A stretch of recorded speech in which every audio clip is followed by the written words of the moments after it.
നിന്നെ ഞാൻ വളർത്തിയെന്ന കാരണത്താൽ നിനക്ക് സ്വന്തമായതെല്ലാം നീ എൻ്റെ മക്കൾക്ക് കൊടുത്തു. അതിന് പ്രതിഫലമായി നിനക്കിന്ന് വരെ എത്രയോ അപമാനങ്ങൾ നേരിടേണ്ടി വന്നു. ഞങ്ങളോട് ക്ഷമിക്കണോ അഭി? അയ്യോ അച്ഛാ,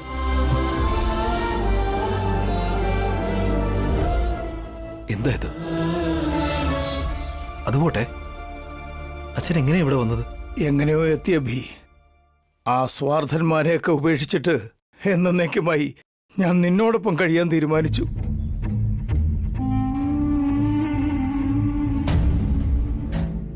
ഇനി നീ മാത്രമാണ് എൻ്റെ മകൻ, എൻ്റെ ഒരേ ഒരു മകൻ. എൻ്റെ മരണം വരെ ഞാൻ നിന്നോടൊപ്പം തന്നെ ഉണ്ടാവും മോനെ. എന്താ അച്ഛാ ഇത്? അങ്ങനെ പറയരുത് അച്ഛാ. അച്ഛൻ അവരുടെ കൂടെ നിൽക്കണം. അച്ഛൻ ഇവിടെ നിൽക്കാൻ പറ്റില്ല. എൻ്റെ അഭി ജീവിക്കുന്നിടത്ത് എന്തുകൊണ്ട് എനിക്ക് ജീവിക്കാൻ കഴിയില്ല മോളെ?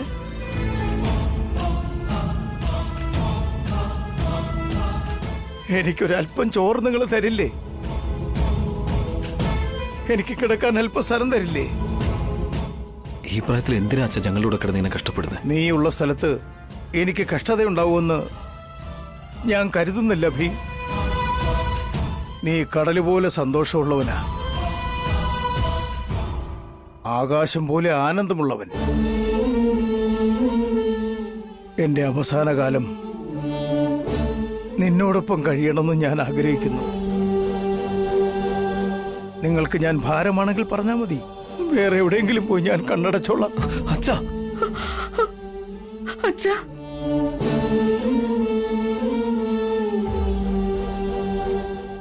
അച്ഛൻ 100 വയസ്സ് വരെ ആയുസ്സോട് കൂടി ഇരിക്കണം. ഇവിടെ അച്ഛന് നമ്മുടെ വീട്ടിൽ ഉണ്ടായിരുന്നത് പോലെയുള്ള സൗകര്യക്കുറവ് ഉണ്ടെന്നുള്ളതല്ലാതെ ഞങ്ങൾക്ക് അച്ഛൻ ഒരിക്കലും ഒരു ഭാരമല്ല. അച്ഛനിവിടെ സന്തോഷമായിട്ട് കഴിയാം. അച്ഛൻ ഇവിടെ സന്തോഷമായിട്ട് കഴിയ അച്ഛ. പക്ഷേ അച്ഛൻ ഇവിടെ നിന്നാ അമ്മയ്ക്കത് വിഷമാവില്ലേ? വിഷമിക്കുന്നുണ്ടെങ്കിൽ അവളും ഇങ്ങോട്ട് തന്നെ വരും. വന്നില്ലെങ്കിലും എനിക്കൊരു സങ്കടവും ഇല്ല. നിങ്ങളോടൊപ്പം ഞാൻ തീർച്ചയായും ഉണ്ടാവും. എന്തെങ്കിലും കഴിക്കാനിരിപ്പുണ്ടോ മോളെ? എനിക്ക് നന്നായിട്ട് വിശക്കുന്നുണ്ട്.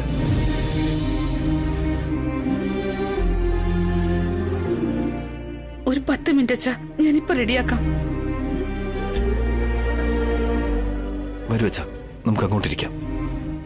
വരാം.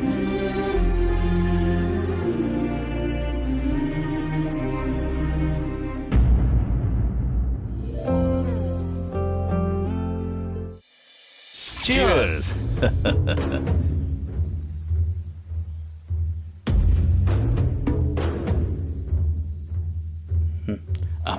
നിങ്ങളെപ്പോലൊരു വലിയ ആളിനൊപ്പം വെള്ളം അടിക്കാൻ കഴിയുമെന്ന് ഞാൻ സ്വപ്നത്തിൽ പോലും വിചാരിച്ചില്ല സാർ.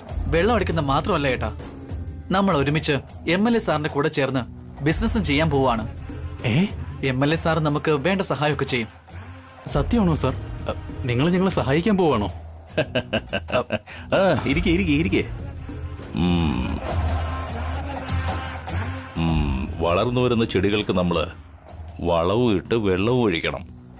അങ്ങനെ ചെയ്യുന്നതുകൊണ്ടല്ലേ ഇക്കാലത്ത് സ്കൂളിലെ കുട്ടികളെല്ലാം അശോകൻ റോഡിന്റെ അരികിൽ ചെടി നട്ടെന്നും അത് മരമായി മാറിയെന്നും പഠിക്കുന്നത്.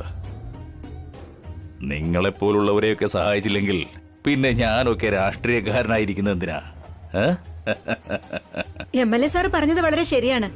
Thank you uncle. അത് ശരി, ഞങ്ങളോടൊപ്പം എന്ത് ബിസിനസ്സാ സാറ് ചെയ്യാൻ പോകുന്നത്? വേറെ എന്ത് ബിസിനസ് ആയിരുന്നാലും ലാഭം കുറവ്, നഷ്ടം കൂടുതലുമാണ്. ഈ റിയൽ എസ്റ്റേറ്റ് മാത്രമേ ഉള്ളൂ. 10 രൂപ ഇൻവെസ്റ്റ് ചെയ്താൽ 1000 രൂപ നമുക്ക് കിട്ടും. അത്രയും കാശ് കിട്ടുന്ന ഒരു ലാൻഡ് നമ്മുടെ ഏരിയയിലുണ്ടോ സാർ? ഞാനൊരു MLA മോനെ, മന്ത്രിസഭ തന്നെ എന്റെയാ. സിറ്റിയിൽ നിനക്ക് എവിടെ വസ്തു വേണമെന്ന് പറ, സിറ്റിക്ക് പുറത്തും വാങ്ങിത്തരാം. എടോ PA. സാർ, നേരത്തെ ഒരു ലാൻഡിനെ കുറിച്ച് പറഞ്ഞിരുന്നില്ലേ? അത് ഡിസ്ട്രിബ്യൂട്ടേഴ്സ് ഉണ്ട് സാർ, നമ്മുടെ കസ്റ്റഡി തന്നെയാണ് ഉള്ളത്. അത് ഇവർക്ക് വാങ്ങാൻ പറ്റുന്ന രീതിയിലേക്കാക്ക്. അത് വാങ്ങിയിട്ട് ശേഷം അത് വിറ്റ് കോടിക്കണക്കിന് രൂപ ഉണ്ടായിക്കൂടെ? ശരി സാർ. നിങ്ങൾ ഇൻവെസ്റ്റ് ചെയ്യുന്നത് സ്ഥലത്തിലോ അല്ല അല്ല അല്ല അല്ല മഹാസമുദ്രത്തിലാണ് ഇൻവെസ്റ്റ് ചെയ്യുന്നത്. നിങ്ങൾ വലിയ പണക്കാരാൻ പോവാ. Thank you sir. പക്ഷേ സ്ഥലം വാങ്ങിക്കാനായിട്ട് ഞങ്ങളിലിപ്പോൾ ലിക്വിഡ് ക്യാഷ് ഒന്നും ഇല്ലല്ലോ സാർ. അടുത്തിടയിലെ ഫാക്ടറി വാങ്ങിയത്. എന്താ ഭാസ്കർ, ഭാഗ്യം ഒന്ന് കഥകിൽ മുട്ടുമ്പോ നിങ്ങളൊക്കെ ബാത്റൂമിൽ പോയി ഒളിച്ചിരിക്കുവോ? ഇതുപോലുള്ള ഓഫേഴ്സ് ഇനിയും വരുവോ? എന്തെങ്കിലും ചെയ്ത് ക്യാഷ് റെഡിയാക്കണം ഭാസ്കരേട്ടാ. നന്നായി ആലോചിച്ച് നോക്ക്. നിങ്ങൾക്ക് വിൽക്കാനായി വസ്തുവും സ്വത്തുക്കളും ഒക്കെ ഒരുപാടുണ്ടല്ലോ. നാട്ടിലൊരു സ്ഥലമുണ്ട് സാർ. എടാ അത് ചെറിയച്ഛൻ്റെയാണ്. അതിനിപ്പോ എന്താ ഏട്ടാ? അദ്ദേഹം ജീവനോട് ഇല്ലല്ലോ. എടാ അഭിയുണ്ടല്ലോ. ഉണ്ടെന്നും പറഞ്ഞ് അയാൾ എന്താ അവിടെ കൃഷി ചെയ്യാൻ പോവാണോ?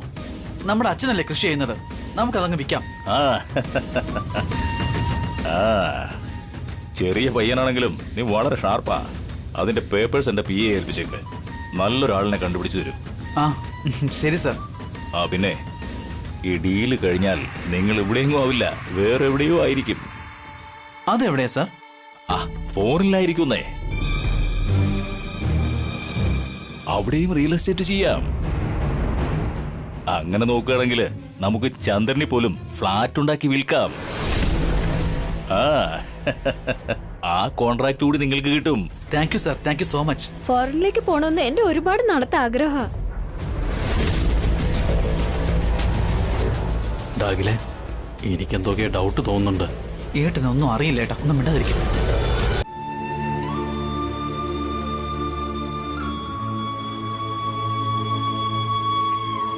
ഇതൊക്കെ കാണുമ്പോ ഏട്ടത്തിയുടെ മക്കള് ഷഷ്ടിപൂർത്തി ആഘോഷിച്ച പോലെ അല്ല തോന്നുന്നേ. ഏട്ടനെ എടുത്തിയെ രണ്ടാക്കി ഒരു ഡിവോഴ്സ് നടത്തിയതുപോലെയാ എനിക്ക് തോന്നുന്നേ. എന്താ ഇളയമേ, എന്താ ഇങ്ങനെയൊക്കെ പറയുന്നേ? സംഭവിച്ചത് അതിനല്ലേ മോളെ?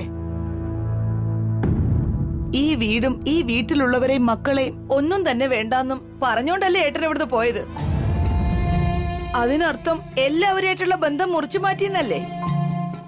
അച്ഛനെന്തോ ദേഷ്യത്തില് പറഞ്ഞു പോയതല്ലേ. ഇളയമ അതിനിങ്ങനെ പറയുന്നത് ശരിയല്ല. ഏട്ടത്തി പറയുന്നതിലും തെറ്റില്ല ഭവനെ.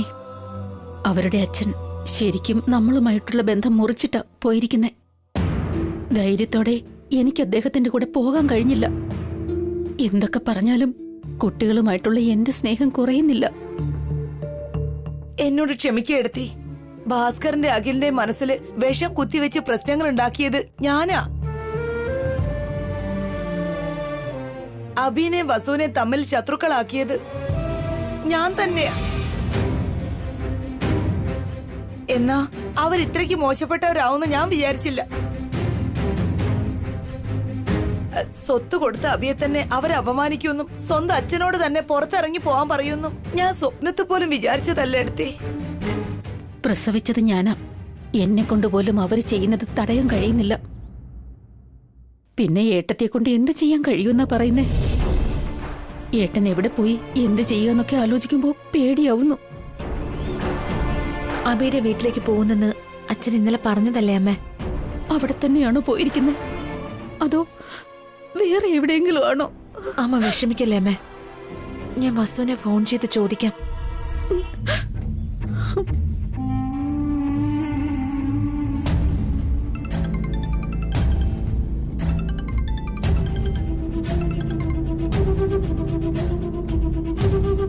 ഹലോ ചേച്ചി, എന്താ ഈ സമയത്ത് വിളിച്ച്? നമ്മുടെ അച്ഛൻ ഇവിടെ ഉണ്ട് ചേച്ചി. ഭക്ഷണം കഴിച്ചിട്ട് കുട്ടികളോടൊപ്പം ഉറങ്ങുക. ഞങ്ങള് വീട്ടിലെത്തിയ ഉടനെ തന്നെ അച്ഛനും വീട്ടിലെത്തി ചേച്ചി. ഞങ്ങളുടെ കൂടെ കഴിയെന്ന് പറഞ്ഞു.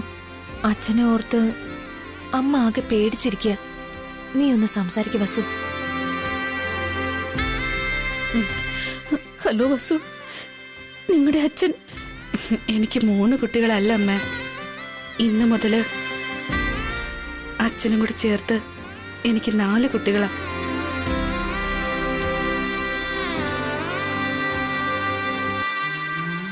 മതി മോളെ, ഈ ഒരു വാക്ക് മാത്രം മതി. നീയാണ് ശരിക്കും ഒരമ്മ. ജീവനോടെ നിങ്ങളുടെ അച്ഛൻ നിങ്ങളുടെ അടുത്തേക്ക് തന്നെ വന്നു. പക്ഷേ എനിക്ക് ആ ഭാഗ്യമില്ല. സമയം കിട്ടുമ്പോഴൊക്കെ അമ്മ ഇങ്ങോട്ടേക്ക് വരൂ. ഞങ്ങൾക്കും വളരെ സന്തോഷമായിരിക്കും. ഞാൻ ഉറപ്പായിട്ടും വരും മോളെ. ഈ നരകത്തിന്ന് നിങ്ങളുടെ സ്വർഗത്തിലേക്ക് വരാൻ കാത്തിരിക്കുക. ഞാൻ ചെയ്ത പാപങ്ങൾക്കൊക്കെ അവിടെ വന്ന് വേണം പ്രായശ്ചിത്തം ചെയ്യാൻ. അമ്മേ, ഏട്ടനോട് സംസാരിക്കുന്നുണ്ടോ? വേണ്ട മോളെ, നിന്നോട് സംസാരിച്ചപ്പോ തന്നെ അഭിയോട് സംസാരിക്കുന്നത് പോലെ തോന്നുക എനിക്ക്.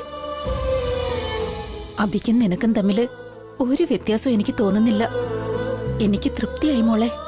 ആ അമ്മേ, അച്ഛൻ ഇവിടുന്ന് തന്നെയാ ഭക്ഷണം കഴിച്ചേ. അമ്മ കഴിച്ചായിരുന്നോ? ഇല്ല മോളെ, ഞാൻ ഇനി കഴിച്ചോളാം.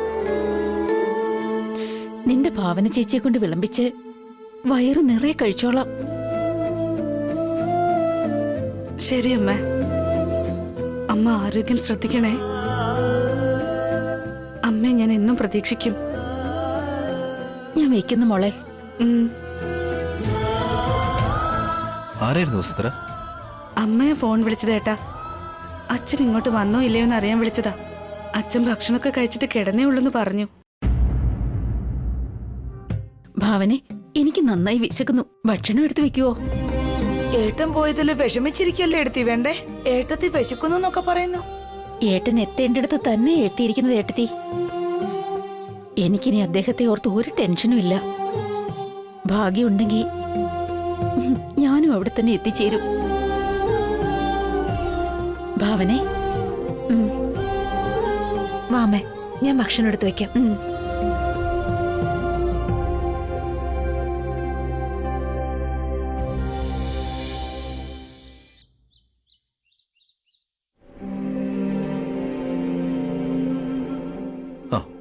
വസുന്ധര, കുട്ടികളെ ഓട്ടോയിൽ കയറ്റി വിട്ടോ? അതിനുള്ള അവസരം അച്ഛൻ എനിക്ക് തരണ്ടേ ഏട്ടാ.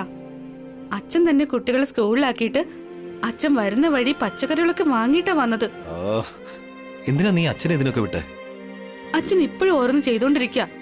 വേണ്ടെന്ന് പറഞ്ഞിട്ട് അച്ഛൻ കേൾക്കുന്ന പോലും ഇല്ല. എന്നിട്ട് അച്ഛനെവിടെ? പുറത്തുണ്ട്. അച്ഛൻ എന്തായി ചെയ്യുന്നത്? സൈക്കിൾ ഇങ്ങനെയാണോടാ സൂക്ഷിക്കേണ്ടത്? കൂടെ കൂടെ ഈ വീലിലൊക്കെ ഒന്ന് എണ്ണയിട്ട് കൊടുക്കണം. എങ്കിലേ ഇത് നന്നായിട്ട് ചവിട്ടാൻ പറ്റൂ.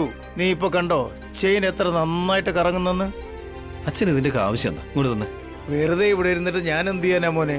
റെസ്റ്റ് എടുക്കച്ച. ഈ പ്രായത്തിൽ അച്ഛൻ കഷ്ടപ്പെടണ്ട. എന്തെങ്കിലും ജോലി ചെയ്തില്ലെങ്കിൽ എനിക്ക് എന്തെങ്കിലും സംഭവിക്കുമോ? ബി, ജോലി ചെയ്താലേ ശരീരത്തിന് നല്ല ആരോഗ്യം ഉണ്ടാവും. എന്നും പറഞ്ഞ് അച്ഛൻ ഇങ്ങനെ കഷ്ടപ്പെടുന്നതിൽ എനിക്കൊട്ടും താല്പര്യമില്ല. അച്ഛൻ ഇനി ഒരു ജോലിയും ചെയ്യണ്ട. സമയത്ത് ഭക്ഷണം കഴിച്ചിട്ട് റെസ്റ്റ് എടുക്കുക. അച്ഛന് ജോലി ചെയ്യണം നിർബന്ധമാണെങ്കിൽ ഞാനിവിടെ നിർത്തില്ല, പറഞ്ഞേക്കാം. തിരിച്ചാ ദുഷ്ടന്മാരുടെ അടുത്ത് പോകാൻ പറയണം അഭി. അതിനേക്കാൾ നല്ലത് ഞാൻ മരിക്കുന്നതാ. അച്ഛാ, അച്ഛൻ ഇങ്ങനെയൊക്കെ ചെയ്യുന്നത് കാണുമ്പോ ഞങ്ങൾക്ക് വല്ലാതെ വിഷമം തോന്നുക. അച്ഛനെ ഞങ്ങൾ നന്നായിട്ട് നോക്കിക്കോളാന്ന് ഇന്നലെ രാത്രി അമ്മയ്ക്ക് വാക്ക് കൊടുത്തിരിക്കുക. പക്ഷെ അച്ഛൻ രാവിലെ എഴുന്നേറ്റപ്പോ തൊട്ടേ ആ ജോലി ഈ ജോലി എന്നൊക്കെ പറഞ്ഞ് ഓരോന്ന് ചെയ്തോണ്ടിരിക്കുക. ഈ ജോലിയൊക്കെ ചെയ്യുന്നത് എനിക്കിഷ്ടമാ മോളെ. കുട്ടികളെ രാവിലെ സ്കൂളിൽ കൊണ്ടുവിടുക, തിരിച്ചവരെ വിളിക്കാൻ പോവുക, പാല് വാങ്ങുന്നത്, പച്ചക്കറി വാങ്ങുന്നത്, വീട്ടിലിങ്ങനെ ചെറിയ ചെറിയ ജോലികൾ ചെയ്യുന്നത് എനിക്കിഷ്ടമാ മോളെ. ഇതുപോലുള്ള ചെറിയ ജോലികളൊക്കെ ഇല്ലെങ്കിൽ എന്റെ ജീവിതം തന്നെ ബോറായി പോകും മോളെ. എന്തിനു ജീവിക്കുന്നു എന്നറിയാതെ ജീവിക്കുന്നത് വലിയ ബുദ്ധിമുട്ടാ മോളെ. ശരി അച്ഛാ, അച്ഛനോട് സന്തോഷമായിട്ടിരിക്കണം. ആ പിന്നെ അച്ഛ, ഭക്ഷണമൊക്കെ എടുത്തു വെച്ചിട്ടുണ്ട് കേട്ടോ. ഉച്ചയ്ക്ക് മറക്കാതെ ഭക്ഷണം എടുത്ത് കഴിക്കണം.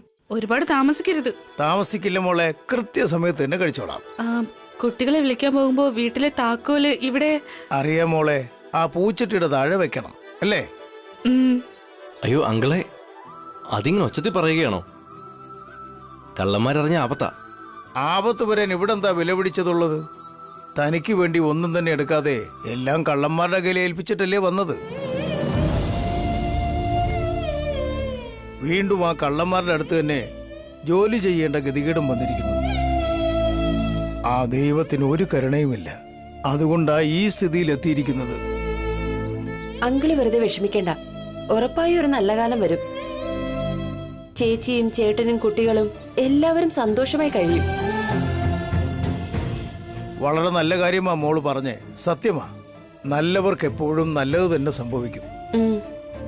ഒരു ബന്ധവുമില്ലാതെ തന്നെ നിങ്ങൾ ഇവരെ സ്വന്തമെന്ന് കരുതി തന്നെ സ്നേഹിക്കുന്നു. നിങ്ങളെപ്പോലെ എൻ്റെ മക്കളും മരുമകൾ കാർത്തികയുമായിരുന്നെങ്കിൽ എന്ത് നന്നായിരുന്നേനെ.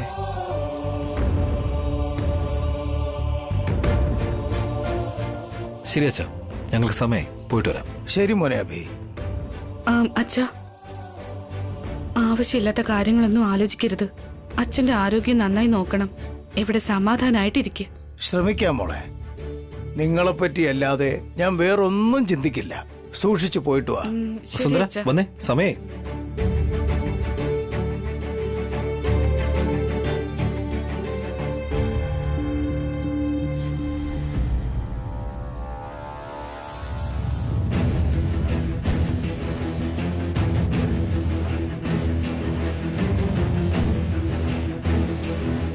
കാർത്തിക, ഒന്ന് വേഗം വാ, സമയാവുന്നു. നിന്റെ മോം നേരത്തെ വിളിച്ചായിരുന്നു വേഗം രജിസ്റ്റർ ഓഫീസിലേക്ക് ചെല്ലാൻ. ആ ദാ വരുന്നേട്ടാ. ആ ഭാസ്കരേട്ടനെ വിളിക്കേ, പോവാം. ഏട്ടാ, ഏട്ടാ. എന്താടാ നീ വിളിക്കുന്ന പോലും വലിയ ഒച്ച പോലെ ഉണ്ടല്ലോ. ഞാൻ വിളിച്ചതല്ല, ഒച്ച വെച്ച് തന്നെയാ. എന്തിന്? എന്തിനാണെന്നോ, ഞാൻ ഇന്നലെ രാത്രി പറഞ്ഞല്ലേ, MLA PA പാർട്ടി അറേഞ്ച് ചെയ്തിട്ടുണ്ട്. എത്രയും പെട്ടെന്ന് രജിസ്ട്രേഷൻ കഴിഞ്ഞാൽ കാശ് ഉടനെ കിട്ടും. നാട്ടിൽ തന്നെ ഒരു സൈറ്റ് വാങ്ങുകയും ചെയ്യാം.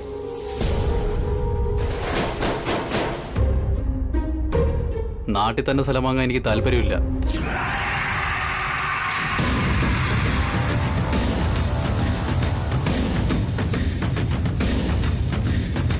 അതിനെപ്പറ്റി എന്തിനാ ഇവിടെ സംസാരിക്കുന്നേ? പോകുന്ന വഴിക്ക് സംസാരിക്കാം. ഞാൻ ഒരു രജിസ്ട്രേഷൻ ഓഫീസിലേക്കും വരുന്നില്ല.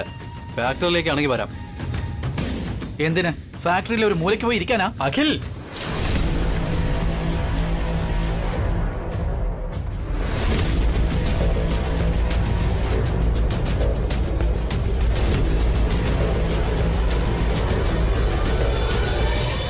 എന്താ ദേഷ്യം വരുന്നുണ്ടോ? നിൽക്കുന്നിടത്തിന് നിൽക്കാനല്ലേ ഏട്ടന് ഇഷ്ടം. അതുകൊണ്ടാ ഇത്രയും പ്രായമായിട്ടും ഒരു ഉയർച്ചയില്ലാതെ ഇങ്ങനെ ഇരിക്കുന്നേ. ഏട്ടനും ദേ അമ്മ ഇരിക്കുന്ന ആ സോഫയ്ക്ക് ഒരു വ്യത്യാസവും ഇല്ല. ഒന്നും അല്ലെങ്കിലും ആ സോഫ ഇരിക്കാനെങ്കിലും ഉപകരിക്കുന്നുണ്ട്. നിങ്ങളെ കൊണ്ട് ആർക്കും ഒരു പ്രയോജനവും ഇല്ല.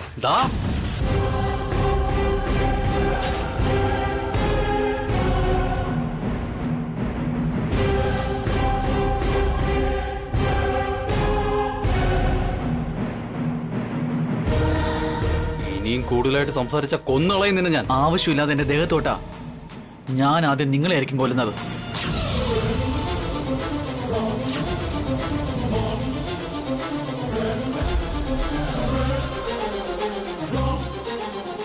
നിങ്ങളെ കൊണ്ട് ഒന്നിനും കൊള്ളില്ല.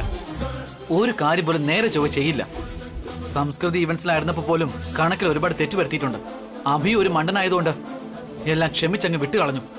എന്നാൽ ഞാൻ അങ്ങനെയൊന്നും അല്ല. ഞാൻ എന്നിട്ടും ഏട്ടനാണെന്നുള്ള സഹതാപം കൊണ്ട് എല്ലാം പോട്ടെ, ഒരു പാവമാണെന്ന് കരുതി ഫാക്ടറിയിൽ ഒരു പാർട്ട്ണർഷിപ്പ് തന്നു. വെറുതെ ഞാനവിടെ തന്നത്. എന്റെ ഇൻവെസ്റ്റ്മെന്റ് അതിനകത്ത് കിടക്കയല്ലേ. എന്റെയും തുല്യ ഷെയർ അവിടെ ഉണ്ട്. ഫാക്ടറി നിന്റെ മാത്രമല്ല. ഇന്ന് ആ ഫാക്ടറി ഞാൻ കാരണം മുന്നോട്ട് പോകുന്നേ, നിങ്ങളൊന്നും ചെയ്തിട്ടല്ല. അങ്ങനെയാണെങ്കിൽ എന്റെ ഷെയറിങ് തിരിച്ചതാ. ഞാൻ വേറെ എന്തെങ്കിലും ബിസിനസ് ചെയ്തോളാം.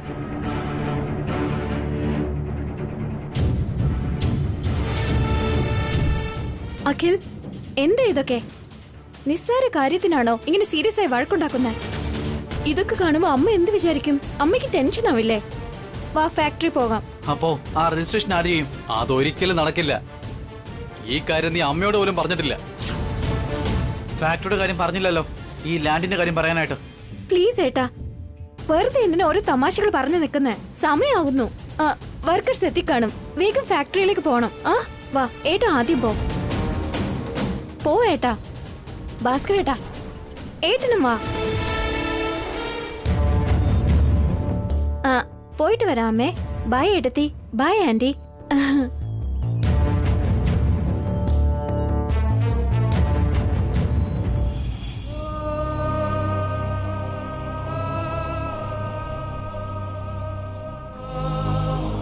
ഈ വീട്ടിൽ എന്തൊക്കെയാ നടക്കുന്നത് ഭവനെ?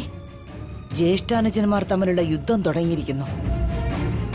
എന്റെ കൺമുമ്പിൽ തന്നെ ഏട്ടനും അനിയനും തമ്മിൽ കൊല്ലുമെന്നൊക്കെ ഭീഷണിപ്പെടുത്തുന്നു. ഇനി നടക്കാൻ പോകുന്നതും അത് തന്നെയാ. വിതയ്ക്കുന്നതേ കൊയ്യോ എന്ന് പറഞ്ഞു കേട്ടിട്ടില്ലേ അമ്മേ? ഇങ്ങനൊരവസ്ഥ വരുമെന്ന് ഞാൻ അന്നേ പറഞ്ഞിരുന്നതാ. പക്ഷെ ഇത്ര പെട്ടെന്ന് സംഭവിക്കുമെന്ന് ഞാൻ കരുതിയില്ല. എത്രയും വേഗം തന്നെ അത് നടക്കണം. ഏട്ടൻ അനിയനും തമ്മിലടിച്ച് ചാവണം. അപ്പോഴേ എനിക്ക് മനസമാധാനം കിട്ടൂ. ഇനി എനിക്ക് ഇവരുടെ കൂടെ നിൽക്കാൻ ഒട്ടും താല്പര്യമില്ല. പക്ഷെ എനിക്ക് എന്താ ചെയ്യേണ്ടതെന്ന് മനസ്സിലാവുന്നില്ല. നിങ്ങളെ കൊണ്ട് ഒന്നും ചെയ്യാൻ പറ്റില്ല.